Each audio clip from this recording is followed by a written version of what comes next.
Hello, everybody. My name is Suki Klair, and today I'm going to be having a chat with you because I like talking to people. And this is on the back of the previous talk that I did on the masks we wear. This is called The Rocky Road to Finding Me.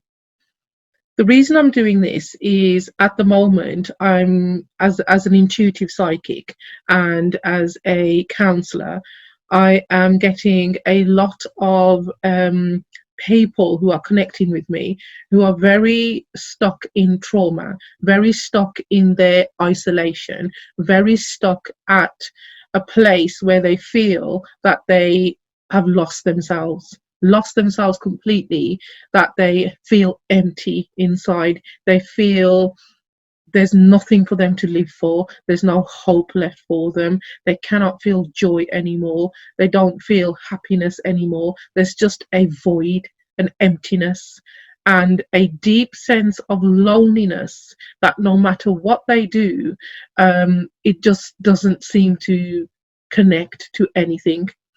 The masks we wear, the previous talk I did, was very much around why do we need to wear masks?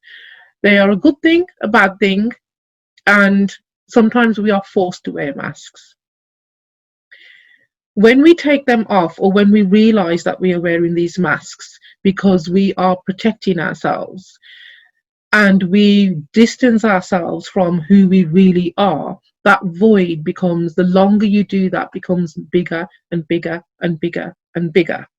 So the rocky road to finding myself is my journey from experiencing trauma and loss to where I am today. So where do I start? It's always good to start at the beginning, but sometimes it's not always the beginning that disconnects you, where you feel that you've lost yourself. So I'm going to start around about the middle of my journey. So going back 20 or so years, I'm looking at myself sitting on the floor as I'm trying to put together a piece of a broken vase that had been smashed onto the floor, and I'm trying to pick up the pieces. I'm trying to put them back together again. I'm trying to make the vase whole again. And then I stopped and I sat there, and I remember this very clearly. And this is an analogy of what my life was like at that time. It felt broken. It felt like I wasn't being who I felt I was. I was forced to be wearing these masks. I was behaving in a way that was not my authentic self.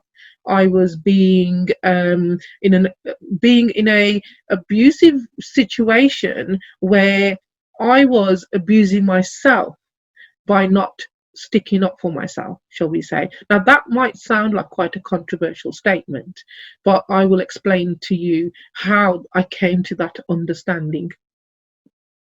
So when the rocky road to my recovery, where I got to a point where I felt like, what's the point?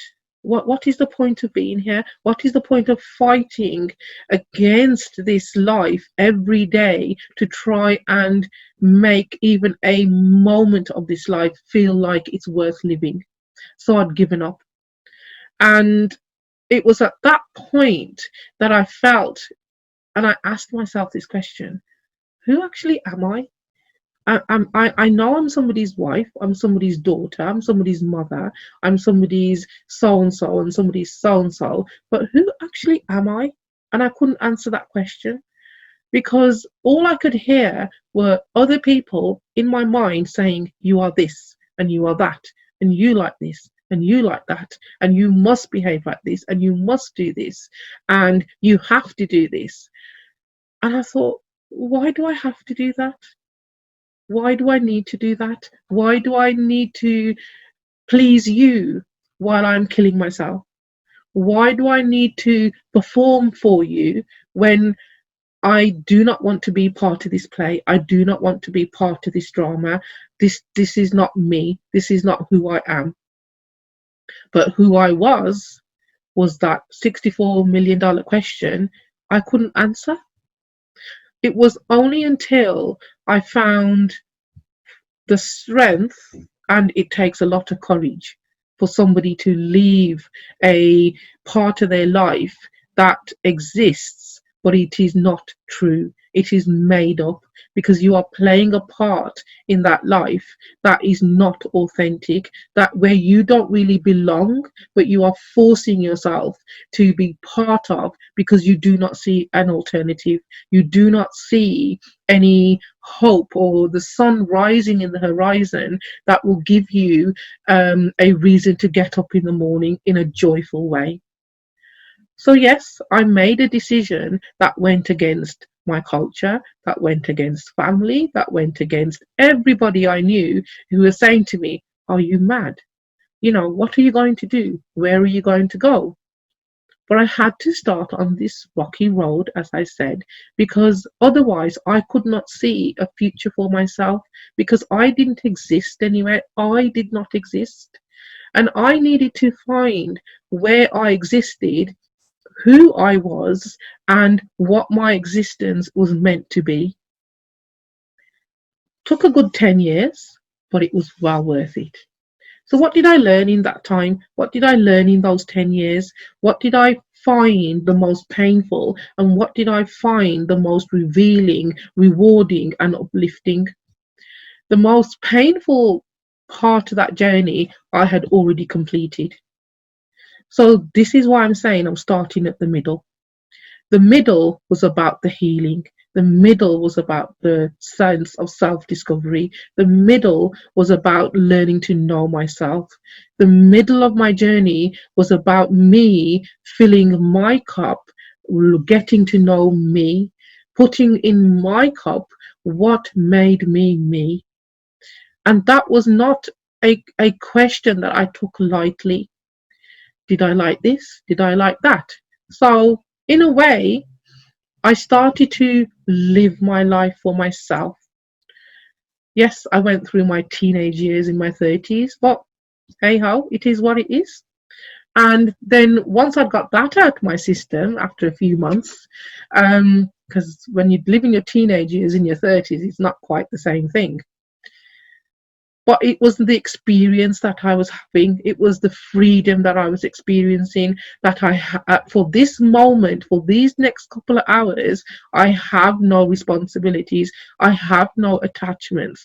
I am simply making an environment where I am enjoying these few hours in those moments, and that's important. It is important for you to invest in yourself. It is important for you to listen to where you want to be, to where you are going, because that is the drip, drip, drip, drip, drip that starts to fill that void inside of you.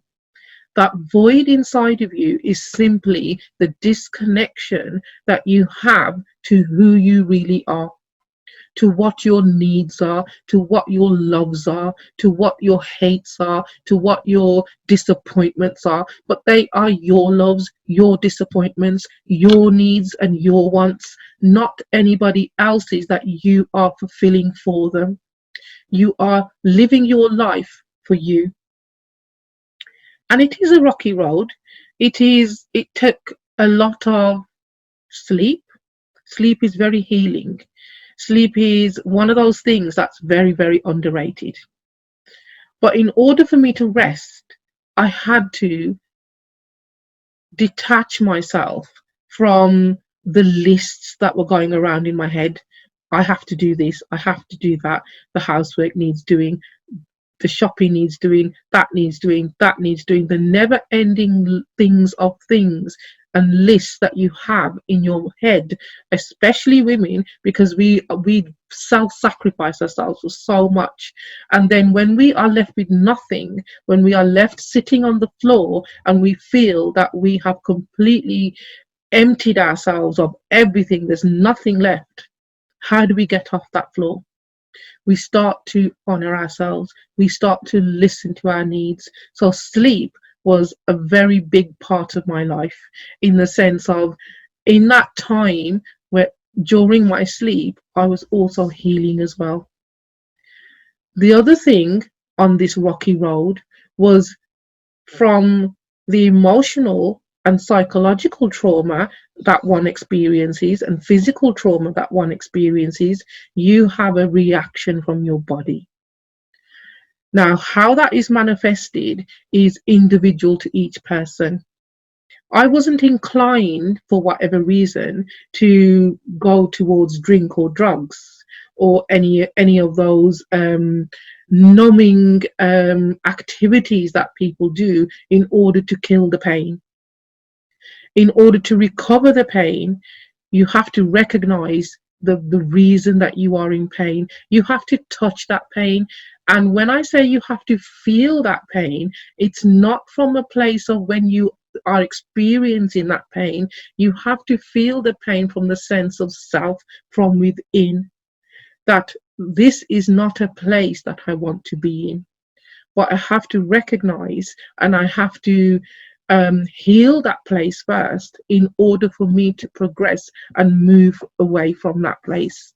So the physical pain, the body reacts to the environment, and and for some people it comes out in psychological ways. So you have mental health illnesses, you have stress, you cope with your trauma in different ways. My way of coping was to throw myself into work, and it was my way of running away from what was chasing me. Even though I was going down this road, I always felt like there was something chasing me. There was a monster chasing me. But I soon discovered it wasn't a monster. It wasn't as scary, it wasn't as bad as the place that I'd already been. So I had to stop, and I had to embrace that fear, embrace that pain, and say, you're going to be okay. Because all that pain is the fear of things not changing. And things had changed. So I needed to tell my body things have changed. But sometimes it takes your body a long time to accept that. But each little step that you take to try to fulfill that sense of self, to try and link with yourself, to try and heal yourself, is a positive step forward. It's that another drip into that cup that you are filling, that is you. Again, I've gone through what many call the dark night of the soul, where I felt completely empty. And it is such a dark place to be when you don't even connect to your own physical body, and you feel that you are in this intense void, and the fear that grips you, I'm never going to get out of this place. But don't forget, and this is what a lot of people overlook, that it takes a lot of resilience and courage to go through the trauma that you have gone through. But we forget that courage and that resilience when we are trying to recover from it, because we flip the coin and we start to look at ourselves as somebody who was weak. Why on earth did I stay in that place for such a long time? I'm not a stupid person. I'm not a weak person. So that's looking at that situation after the fact. No, I'm not a weak person. I'm very strong, and so are you. And you have to embrace this and recognize this, because this is what we have lost of ourselves. This is our link to that person who is in there, that needs that voice, that needs to come out and see the light and experience a different world, a different life to what that person had run away from. And you can't run away from that space.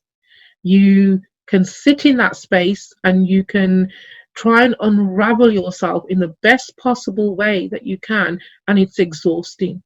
So this emptiness, it doesn't go away overnight, because it wasn't created overnight. It was created over a long period of time, going way back to perhaps your childhood. So how are you going to be able to try and shove it all out and fill it with something else when you have to deal with it, take ownership of it, take responsibility of it?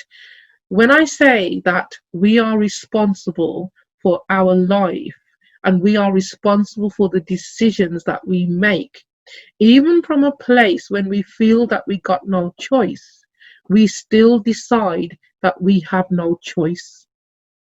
We fool ourselves into thinking that yes, there is nothing out there for me, so I might as well make the best of what I have here. As painful as it is, as traumatic as it is, there is no alternative. That's the choice that I'm making. But when we step out of that mind frame, and it's very much based in fear and control, when we take that control back, even if it's momentarily, it can be the driving force for you to release yourself from that situation, to make a choice that I don't want to be here anymore. I am making a different choice, and this is my choice. This is where I'm going.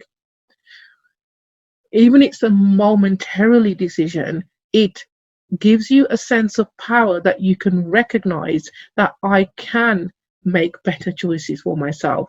There is a better life for me. This is not what it is. This is not what I'm going to have to live through until the end of my days, whether they be sooner or later. I made a choice.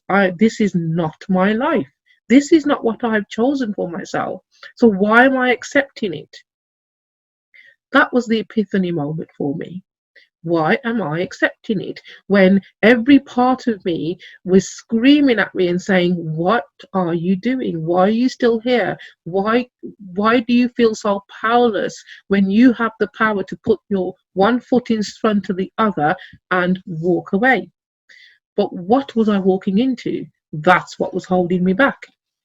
I couldn't see anything in front of me. And again, the fear of the unknown is greater than the fear of the situation that you're in. But it's taking that leap of faith, having that, recognizing that strength that you have inside of you, taking that leap of faith and going forward. So over these 10 years, bit by bit, I started to realize all the things and all the people and all the places I was running away from. But the one person that I didn't put in that equation, who I was running away from, was myself. And once I started listening to my needs, what I actually wanted, then the releasing of the trauma became easier. It became less of a rocky road. It became less of a drama. It became less painful. It became less of a chore to get up in the morning. Oh gosh, it's another day. How am I going to survive this day? Well, I managed to survive yesterday, and today's going to be a better day. That's the choice I've started to make. Today is going to be a better day. And whatever I felt didn't go right for me yesterday, today is going to be a better day. Even if at the end of the day, and you get into the habit of being grateful for whatever is around you. I was grateful for getting a key to a place to call my home, my first home, that I walked into, and it was an empty shell. But I was grateful for it. I was grateful that this was my front door. This was my key to my house, and nobody could come in here unless I invited them. And I could decorate and do whatever I wanted in this house because this was my choice. And I chose to fill that house with love and experiences and laughter, and never mind the sink full of dishes. They weren't important. The laughter and the love and creating the positive, wonderful memories in that home, that's what was important. The dishes will get done afterwards, because you have to get out of this mindset where you are constantly beating yourself up for not doing things that you think you should do. That's the Achilles heel. I should do this. I could do this. Um, maybe I want to do this, but do I really? Is that really what I'm asking to myself to do? So in the morning, if I say to myself, "Oh, what do I feel like doing today?" Um, Nothing. Well, that's what I feel like doing today. It might not last all day, but that's how I'm feeling. That's how I'm honoring myself. And bit by bit, that is helping you to connect to yourself. So this rocky road becomes a lot smoother for you, and things do change. Even in your most isolated moments where you are just looking into a void, where you are looking into just darkness, there is a sense of hope. And it is about you connecting to that hope, connecting, because that's what kept you waking up every morning. I'm hoping it's going to be a better day tomorrow. But you have to make better choices for you, not to be chained to the fear that you're not going to be anything without me. You can't do anything unless I'm there. Being chained to a situation, a fear that you are not enough. You are more than enough. And it's recognizing your power, and it's recognizing your strength that you have, and working with your power and your strength.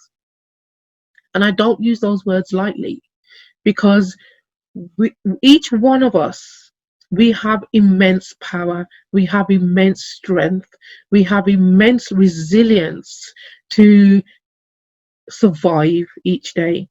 But I don't want to be a survivor.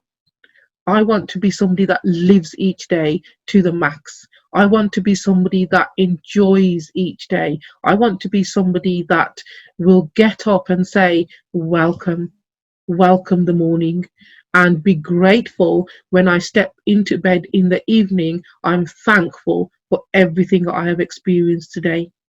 So when I look back at that rocky road, I learned so much about myself.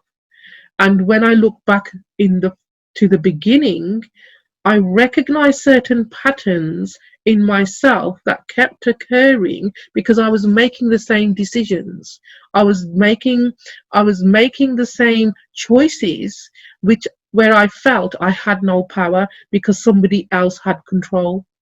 But once I started to take that control back and stand up, and I had a wonderful friend who used to say to me, Suki, stop being a doormat. And I realized that by me being in that position, I was giving my power away to other people. And once I had that knowing, that acknowledgement that this life belongs to me, I am responsible for this life, and I need to make better choices for me. That's a journey in itself. The journey of self-discovery is enlightening. It is it awakens you. It awakens your sense of who you really are. And that's when you can start looking at, what is my purpose? What am I meant to be here? What am I meant to doing?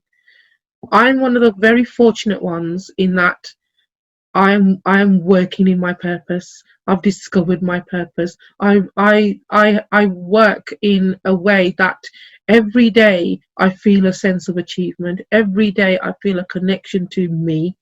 But that wasn't always the case. And It's not an easy journey. I would be sitting here lying to you to say, oh, it's like Dorothy down the yellow brick road and everything's honky and dory and happy and singing down that path. No, it isn't. But it does get to that stage where you feel the sense of joy, and you will get to that moment where you wake up one day and you feel that void is gone, that emptiness is gone. You don't know how you did it. You don't know what you did specifically in order to detach yourself from that, for it to go. But you know, as soon as you have that feeling that whatever you have been doing, you're doing good. You're on the right direction. You're on the right path. And that for me was liberating. I don't know what specifically I did in order for that void to all of a sudden to disappear like a mirage. But it helped me, that void helped me to have the strength and the build a courage to say, I don't like you being here. I don't like feeling like this. I don't like this emptiness. So that void was that trigger. That void was that whisper in my ear to say, well, if you don't like it, you need to change. You need to make some changes, despite your fears, despite your anxiety and those completely disabling feelings that you get. That, well, I need a guarantee that if I take this step, I need a solid guarantee that I'm not going to make a mistake. You can't think like that. Nothing is ever a mistake. Every experience that I have had at the beginning helped me to understand me, helped me to get to where I am today, and it has helped me to mold the life that I have today. So every person, and you will get to this stage where you will bless every experience that you've had, even the ugly ones, the bad ones, because each when I remember some of those experiences and I reflect back on some of those experiences, I'm thankful for those experiences. And when you get to that point where you can be thankful for those experiences in a way because they brought you here today, into your back to connecting to yourself, back to realizing who you are, and this is who you were born to be, and your authentic self, and the masks have fallen away. All of those experiences were purposeful. All of those experiences were for a reason, and that is a blessing in itself. The last thought that I want to leave you with is things do get better. They definitely get better. If I go back to that moment of complete paralytic fear that I had, that this is it, this is my life over. But there was something inside of me that said, no, make a better choice. Make a better choice in this moment and release that fear. It's like closing your eyes and jumping off the edge of the cliff, because you don't know where you're going to land, but you do land. You might have some bruises as a result of it. You might feel that it's going to take you a while to recover and put yourself back together, but you do. So take that leap of faith. Have that, recognize that courage in yourself, that void that you are feeling. You have a choice. Make that choice and take ownership of your life. Take your power back. Recognize who you are, listen to yourself, and you won't go wrong. And the experiences that you have had will only help support your journey into the future. And once you are starting walking down that road, yes, you will look back and say, why did I do that? Why did I accept that? But all of those experiences has got you here today. I wish you all the best on your journey. And I hope it is not as rocky as you think it is. And when you get to that end of that journey and you look back and you can smile and you can be grateful for the experiences that you have, know this: you have made it and you have survived and you are here and you are living your life in the best way that you choose to do. Blessings.